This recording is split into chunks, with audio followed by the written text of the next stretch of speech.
Welcome back to another episode on the Hermitcraft server. Right now I'm waiting for all this sugarcane to grow because I don't really want to take a trip all the way back to base to get my supplies. I was hoping to make a map. I've already made a compass, and we're going to go explore the island and have a look at it on the map. And someone pointed out in the comments that would be a great way to find the central location of the map, so we could put our mob spawner there. So at the moment I'm waiting for these sugarcanes to grow, and it's going to take some time. So I thought we'd take another look at that wheat farm project that I was talking about in the last episode. Someone sent me a video response, and what they did is they took the wheat farm and they used it on Etho's netherwart farm design. So I'm going to take a look at that, and I've got a few improvements to make to it, and we should come up with another really effective wheat farm. So here is a basic mock-up of what Etho made for his netherwart farm, and basically you have a smart piston down at this end. So when you press the button here, you push all of the blocks along, and then they push themselves back, which didn't happen that time for some reason. Okay, that repeater has set itself back to default. That's interesting. No, sorry, it's because this block is tilled.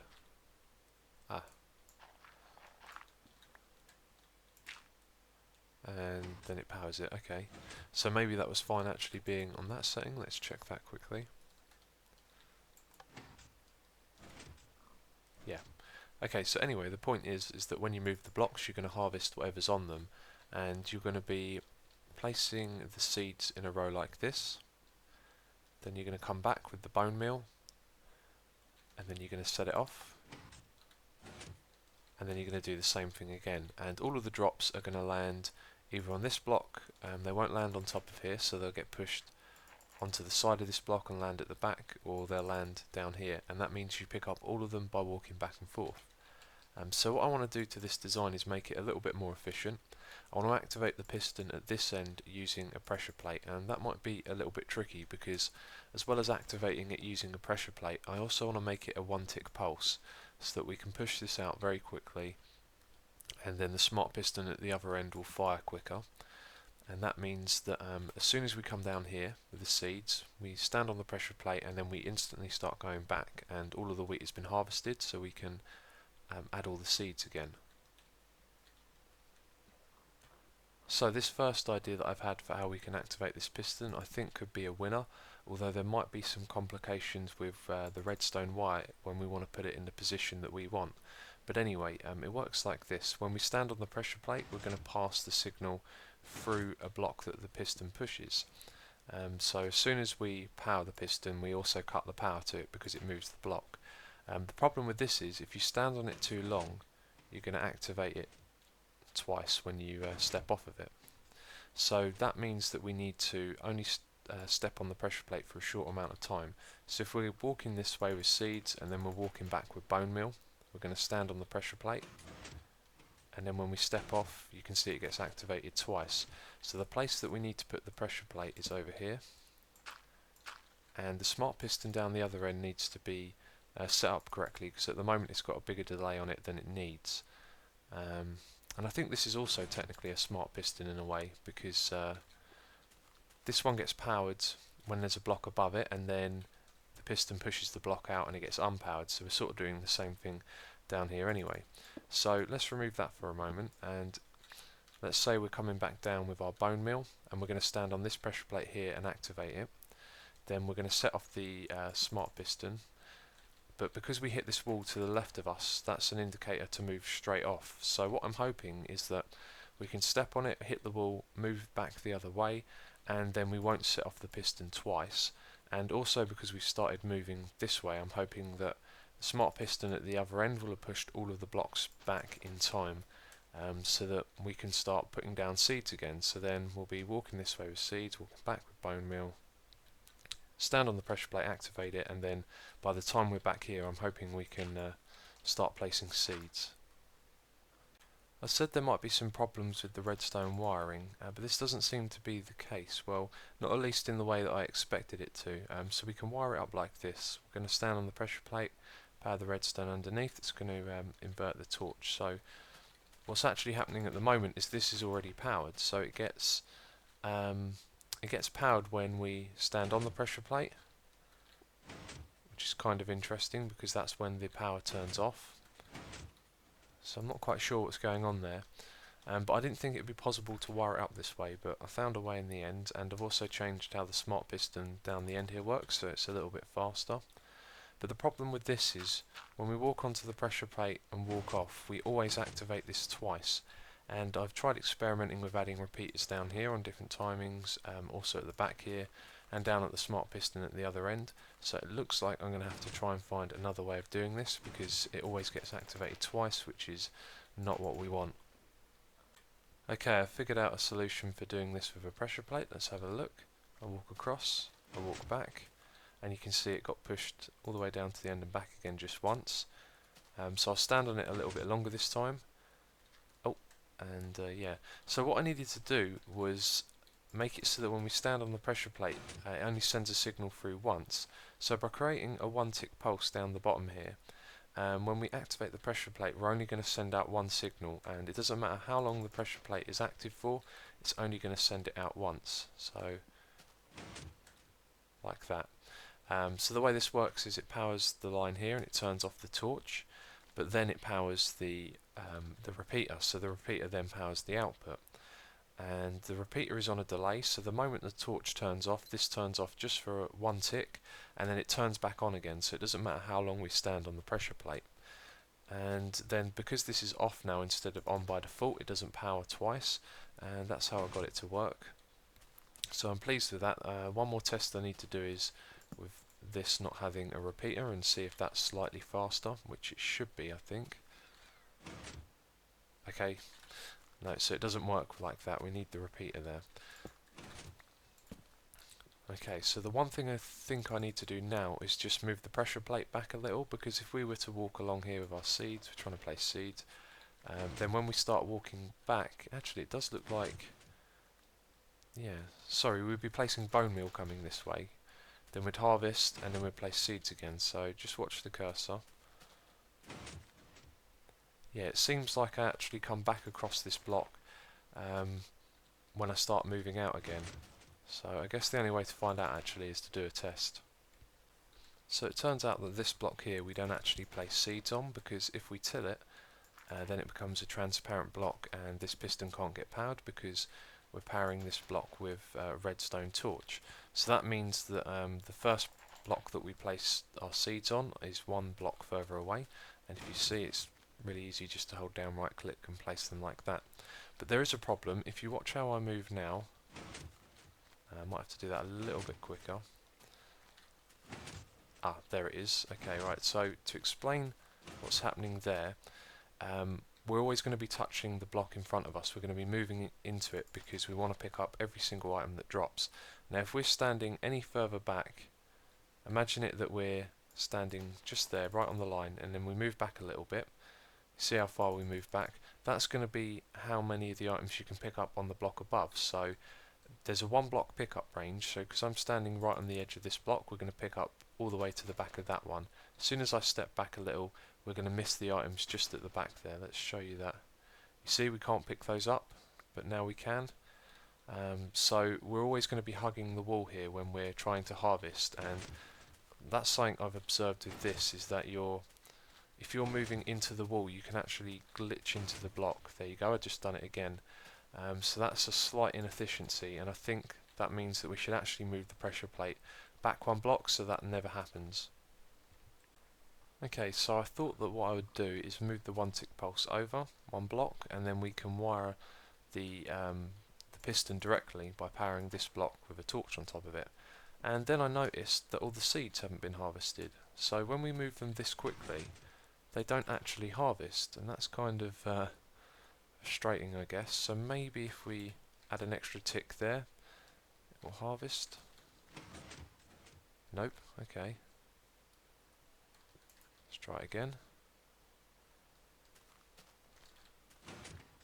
Ah, there we go. Okay, so that's interesting. That's going to slow it down slightly, and they're going to have to think about where I want to put the pressure plate now, because this is slower, and we can also now place seeds on this block because we're powering it differently.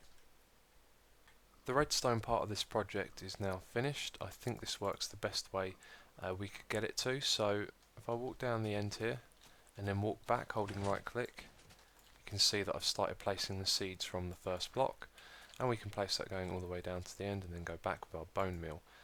So there's a way that I think I can increase the efficiency of this very slightly, but first of all let's take a look at the redstone. I've just repositioned our one tick pulse like this, then the wire goes underneath and around the corner and powers the block that powers the torch that powers the piston.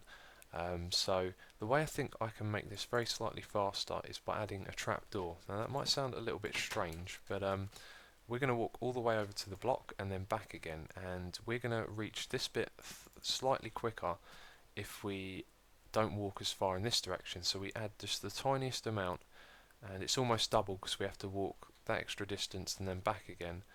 But the only problem with this is when I stand on the pressure plate, I'm going to do that to the trapdoor. So we can just put a lever on the side of it like this, and then it stays open. So that is really the tiniest of increases in efficiency, but it still adds. As soon as I hit the side, I walk back, and now we've planted this first seed ever so slightly quicker. This trapdoor has got me thinking about other blocks that have different size hitboxes, so why don't we try this with a glass pane. As you can see, that comes out about halfway along the block, so this might be even better. Okay, it seemed to be a little bit too quick, although okay, it placed the first one, although I'm not really set up properly. Right, let's make sure I'm on the block left, then right. Okay, so I nudged into the block. That's a good sign that that's actually just a little bit too much. I've taken some time to think about this, and I don't think I've missed anything. That's all we really need to do. The basic concept is there. I'm going to test it a couple of times, and then I guess I can move on to building this and making it look nice. And one of the reasons I positioned it here was because it's right opposite the animal breeding areas, so it makes sense to have that nearby. Now that I've tested this a few times, I've found out some interesting stuff. First of all, the problem that we had with some of the seeds not being harvested was not because of the speed that the blocks were being moved at.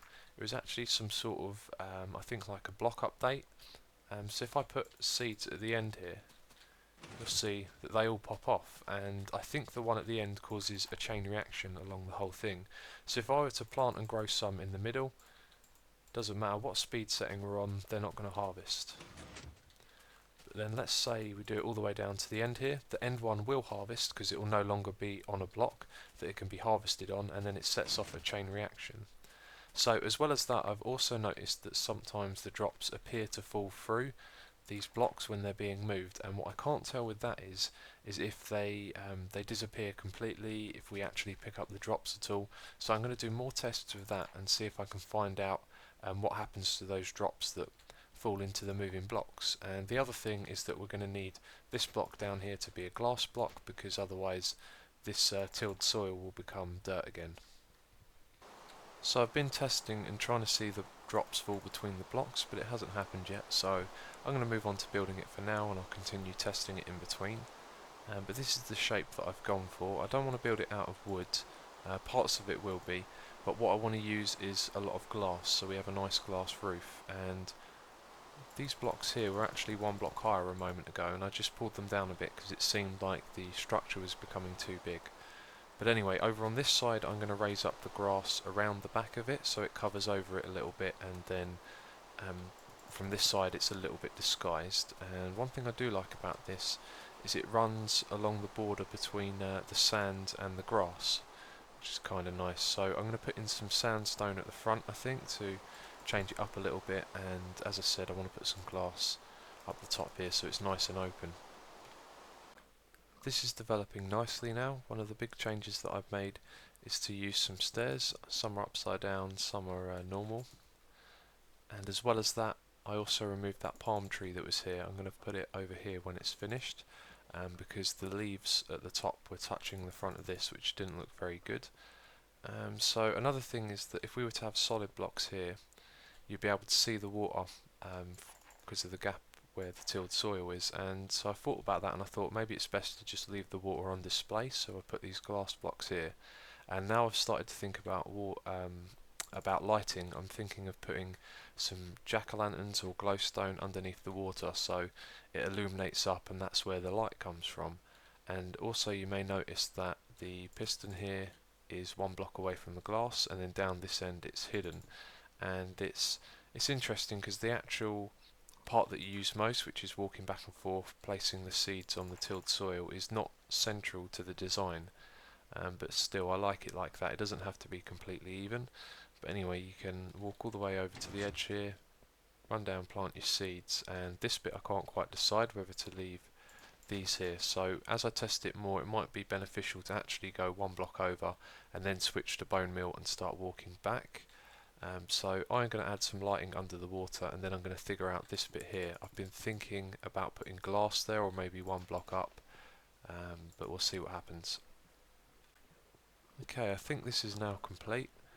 Been looking at it for some time, and the only problem I have with it is that the wood looks a little bit bland, so I might change some of these full blocks for dark wood in a couple of places, but other than that it's done.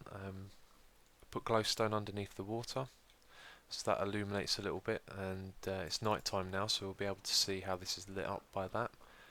I've put the glass in at the top, and I like the way you can see the trees as you move around behind them. I think that looks pretty cool. And another thing I've done is add this wood block just here at the end, the other side of the piston, and the reason for that is so it looks symmetrical with the other one down here. So before this was a dirt block, and that's the one that gets pushed over the redstone torch, which activates the smart switch.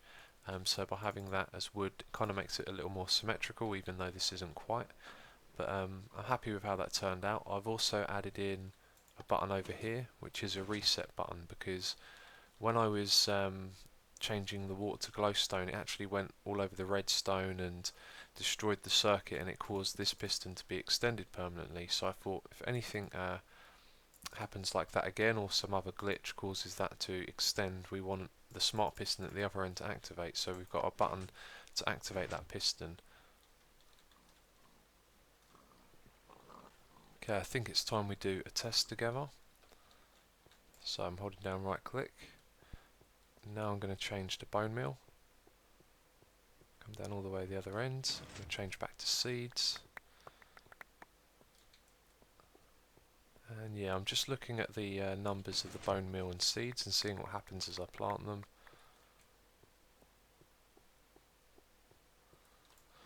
Okay, that seemed really good. That seemed very effective.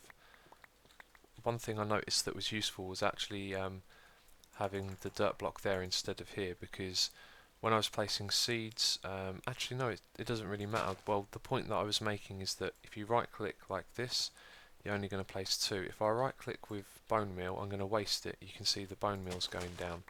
So actually what I was saying applies down this end. When we right click on a piston or a block like this, you can see the bone meal doesn't get used. So I think this means that we're not going to waste any bone meal. So I'm just going to check. We've got 1, 2, 3, 4, 5, 6, 7, 8, 9, 10, and we've got 20 bone meal. So I'm holding down right click, and yes, that does actually still waste 2.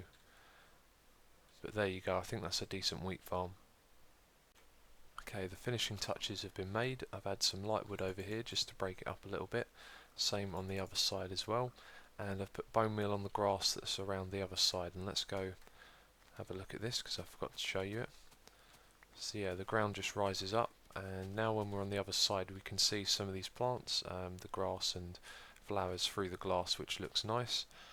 And yeah, I think that's that project finished. So that took me about 12 minutes, and I used up most of my bone meal reserves, and I discovered a couple of things, but also we got 14.5 stacks of wheat, and I think that makes this probably one of the fastest wheat farms if you're going to be using bone meal. So one of the things that I discovered was that the upside down stairs that we had at the top here allowed some of the drops to land on top of the glass and get caught up there, so that's why I've changed that back.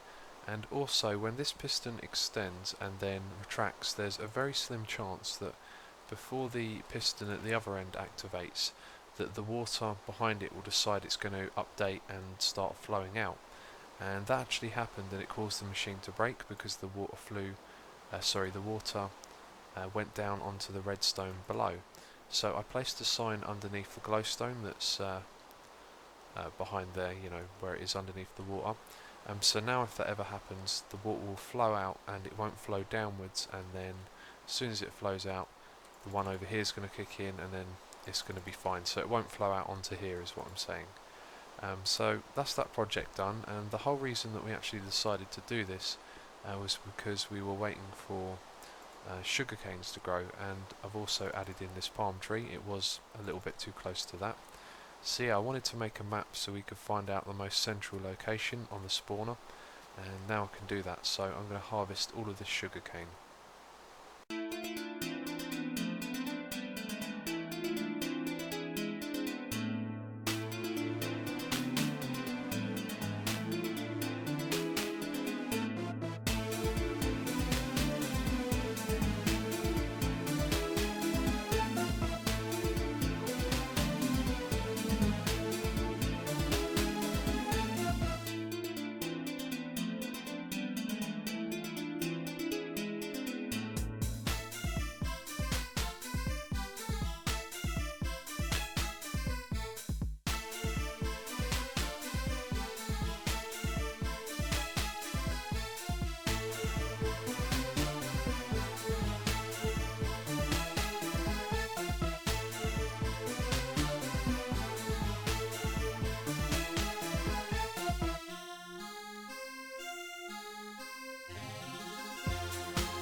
So this appears to be the most central location on the map, and it's a little bit too close to the animal breeding pens for my liking. Obviously they're not going to interfere with them, but I like to space things out a bit, and I'm actually thinking that maybe I should build the mob spawner further north, or north on the map, because the landmass, well, I can't really point at it, but the landmass near the bottom left of the corner, you can see that when you're over that side of the island, and I think it's within distance that mobs would be able to spawn on it. So if I were to build the mob spawner at the bottom of the island, then it would mean I'd have to go over there and torch that up. So I'll probably do some counting and see how far those are away, and maybe we'll build it further north. In the last episode there was a moment where I swore, and I wanted to explain that to all of you. Yeah, when I record, I do it in takes, and I actually have trouble spitting out a lot of the words in the right order, and it can be quite frustrating. So sometimes, I get frustrated and I swear, and that's something I don't normally like to put in my videos. I don't really swear a lot as it is, just mainly when I'm frustrated. And so that's why you probably haven't seen me swear in a episode before. But what happened was I had to edit the episode in a bit of a rush because I didn't have enough time to get the episode out when I wanted to, so I rushed the editing. And the way I record these episodes is I think about what I want to say and then I try and say it correctly, and I usually end up doing quite a few takes to record that, and so I'll mess up my words and I have to delete takes and try them again until I get everything out right. And I can say that actually I'm improving over time. When I started, episodes used to take me hundreds and hundreds of takes to do the whole thing, and now I'll mess up I mess up about 2 or 3 times each take that I do, but I am getting better, which I'm pleased with. So because I had to rush edit, I'd actually left in an outtake by mistake in the folder that I record into, and because of that, I didn't have time to check through and see that it was all the right all the right clips that I was putting into the episode, and I left one of the wrong ones which I was supposed to have deleted.